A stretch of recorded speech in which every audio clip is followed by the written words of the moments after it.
Yeah, so apart from these orders that we've shown to you guys, there are two more important orders in the foreign exchange market that we must talk about. Okay, and it's called what? Stop loss and take profit orders. Okay, stop loss and take profit.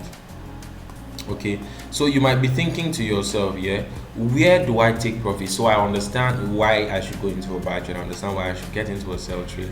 I understand the different orders. I do not have to be on my screen to get into an order and all of that. So where do I now take profit? Where do I decide is the best place to take profit?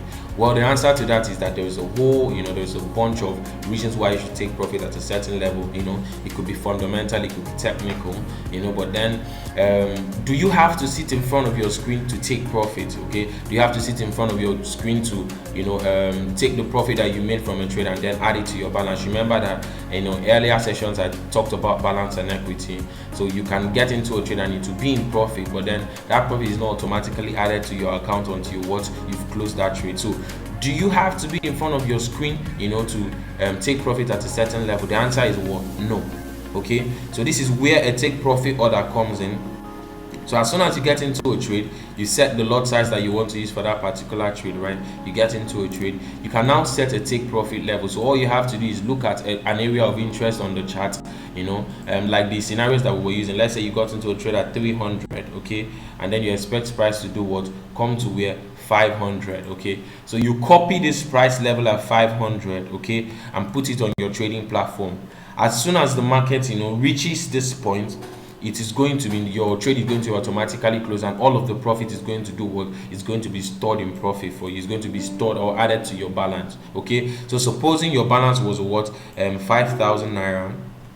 Okay, so your balance was 5,000 naira, and then you got into this trade, and now you made profit. From 300 to 500 is what? A 200 naira difference. So you've made 200 naira profit from this trade. I'm just using naira as an example to make it easier for you. So as soon as price comes to 500 and then your take profit order has been set, your trading platform is going to automatically close this trade for you and then do what? Add that to your balance. Okay, and your balance is going to be what? 5,200 naira. Okay, same thing for the stop loss. Okay, the stop loss is the exact reverse of the take profit. So when you get into a trade, you understand that most times trade might not always go in your favor.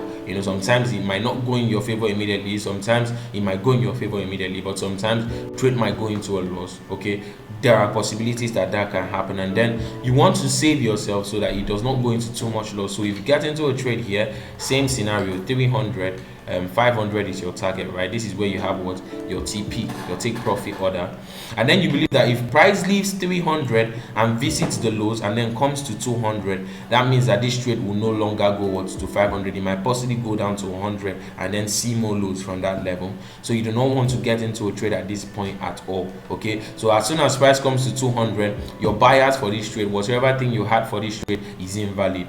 That is where what? Your stop loss order comes in. So by stop loss order, you're basically telling your trading platform, if price visits this price level, if price visits this exchange rate, or this level, this price point, take me out of the trade. So if the loss that I have here is just 100, the difference between 300 and 200, no problem, I'm willing to bear that, instead of allowing this to continue running and visiting more lows and then probably giving me a 300 naira loss. I do not want to stay in more losses. So please take me out of the trade as soon as the loss or as soon as the trade goes to 200. Okay, this is what a stop loss is for. It's bound, its work is to save you from incurring more losses for any trade that you're currently in, so that you do not blow your trading account or you do not receive a margin call.